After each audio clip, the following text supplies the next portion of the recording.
So today primarily we'll be solving the questions about the induced EMF from the chapter of electromagnetic induction. So this one is, the diagram shows a solenoid connected to a sensitive voltmeter. So solenoid over here is just a coil of wire. Which of the following would give a 0 reading on the voltmeter? So if you think about it, we have these options. Holding the magnet stationary inside the coil. Alright, let's put it on hold for a while. Moving the magnet away from the solenoid, that would induce EMF. It would induce EMF on the negative side, a negative EMF. Moving the magnet towards the solenoid, a positive EMF would be induced. Moving the solenoid towards the magnet, that's the same thing. Whether you move solenoid towards the magnet or magnet towards the solenoid, EMF would be induced. The only thing is, if you hold the magnet stationary inside the coil or inside the solenoid, there would be no rate of change of magnetic flux linkage. Because if you place it inside, and if there were let's say 10 magnetic field lines that were interacting with the solenoid, after 1 second, 2 seconds, 3 seconds, there would still be 10 magnetic field lines which are being interacted with the solenoid. So what's the change in these 3 seconds? What's the change? The change is 0. So if the change is 0, no EMF would be induced in the coil, so the reading on the voltmeter would be 0. So for this one, A is the right answer. Alright, so here we have this one. A magnet is suspended from a spring so that it can move freely inside a coil which is connected to a sensitive center 0 ammeter. Okay, what does the ammeter show when the magnet vibrates slowly up and down? So first, when the magnet is moving towards the coil, or magnet is moving in one direction, and then it would be moving in the other direction, so there would be different directions of the induced EMF. First, the induced EMF might be positive, and then in the other case the induced EMF might be negative. Alright, so negative and positive is just the representation of the direction of the current when the circuit is complete.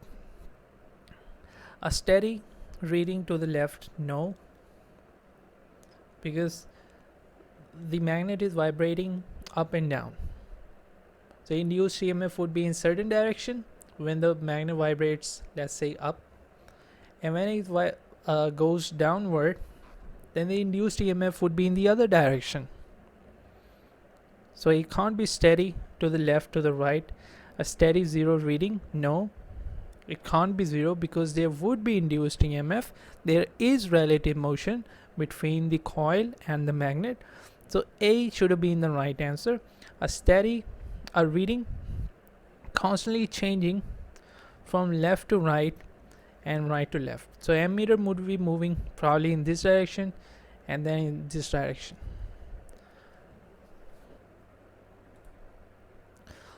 Okay, so question number 26. The wire XY shown in the diagram is connected to a sensitive voltmeter with a 0 center. XY is then moved quickly once through the magnetic field. What is observed on the voltmeter? So it's moved quickly once through the magnetic field. Only once. So what happens is, let's start off with the option B. The needle moves quickly in one direction and stays deflected.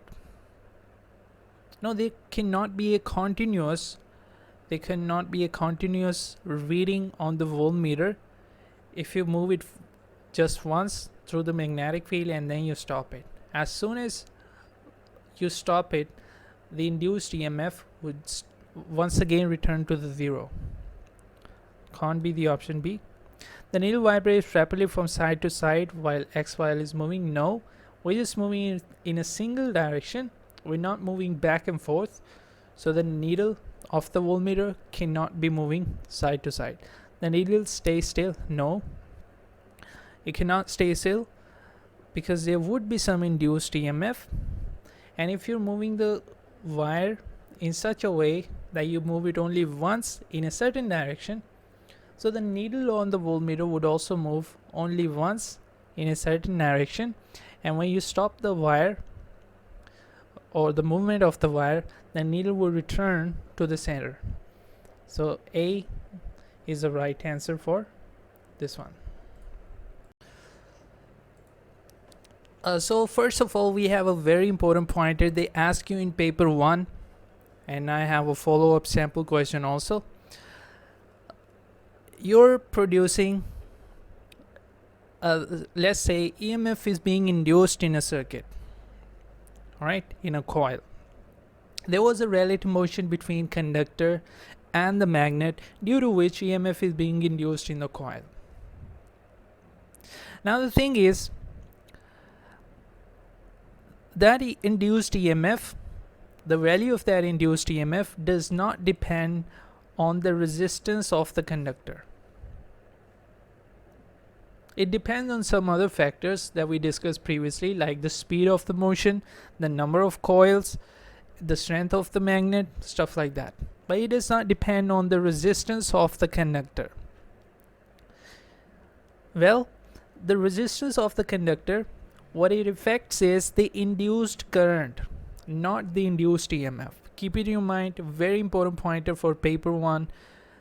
Student thinks, they just think that induced EMF or induced current, both of them would be affected by the resistance. No, only the induced current would be affected by the resistance of the conductor. For induced EMF, at your syllabus we have 3 things which affect the induced EMF: speed of the relative motion, strength of the magnet, and the number of turns in the coil.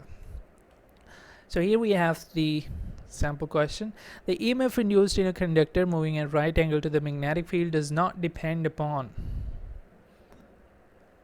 It depends on the length of the conductor. It does depend on the question is on the factor that it does not depend. So on the length, it does depend, because the number of turns, when you increase the number of turns, basically you have increased the length of the conductor. So it's just the same thing. The speed of the conductor, it depends on the speed of the conductor. The faster you move, the larger the EMF induced. The stronger the magnet, the larger the induced EMF. So what is the only factor on which it does not depend, the induced EMF? It is the option B, the resistance of the conductor. We clear with this?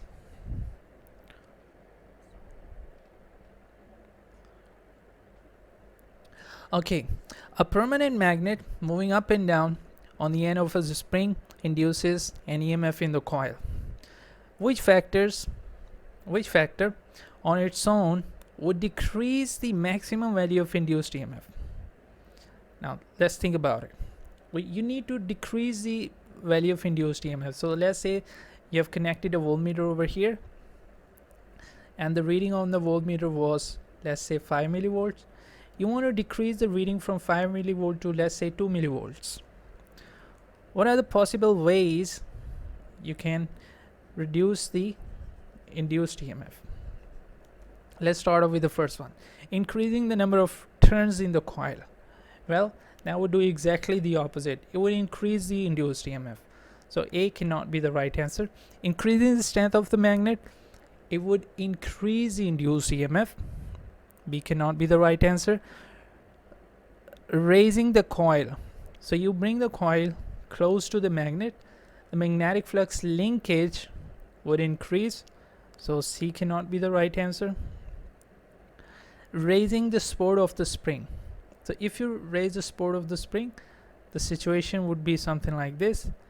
The spring would be here, the magnet would reach over here. So less number or fewer number of magnetic field lines would reach the coil, or the magnetic flux linkage would be decreased, and thereby the rate of change of magnetic flux linkage would also be decreased. So D is the right answer for this one. All right. So here we have this one. Figure 8.1 shows two coils of wire, one on an iron core. One coil is connected in series to a switch and a DC supply. The other coil is connected to a very sensitive zero center ammeter. Okay.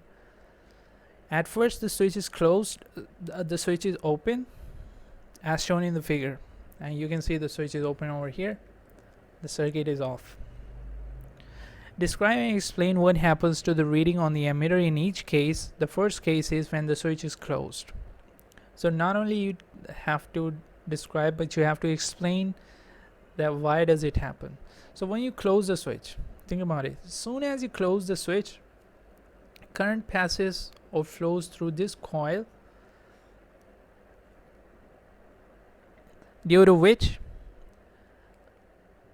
there is a magnetic field, or this coil becomes an electromagnet. There is magnetic field. That magnetic field links through the iron ring or flows through the iron ring to the other coil also. Hence, there is a rate of change of magnetic flux on the coil on the right side, and hence it induces EMF, or it induces current in the second coil. So this is how we write this one.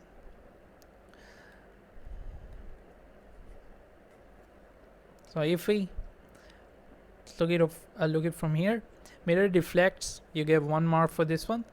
Changing magnetic flux in ring coil induces voltage, right? So we can phrase it a little bit better.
That's it.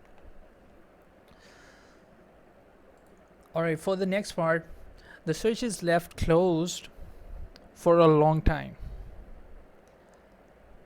So this refers to the cases that we studied. This refers to the case number 3. Once you have left the switch closed for a long time, there is no longer a rate of change of magnetic flux linkage. So the ammeter reading will return to the 0, to the center mark.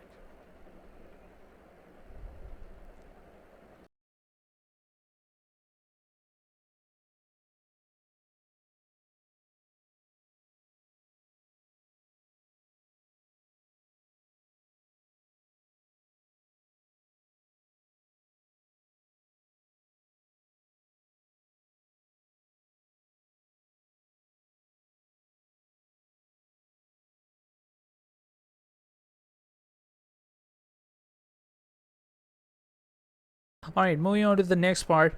Now the switch is open. So previously the switch was closed, then it was left closed for a moment, and now you open the switch. So opening the switch is just like pulling the magnet away from the coil, right, from the cases that we study. So for example, this one was your coil.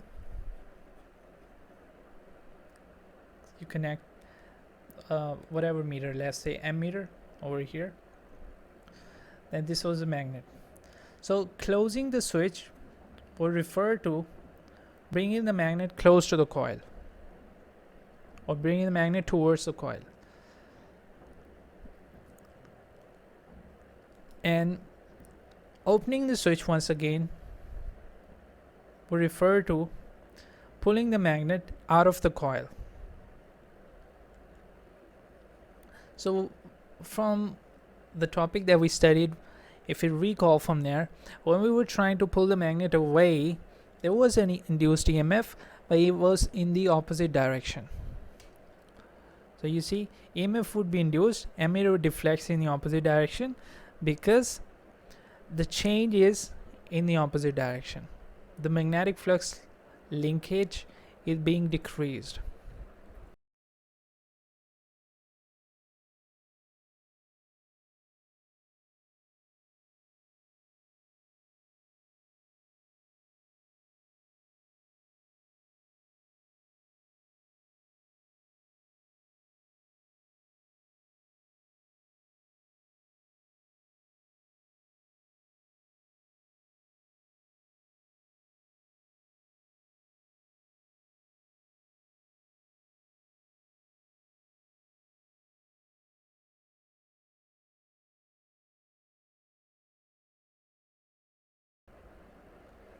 Hence the ammeter would deflect in the opposite direction.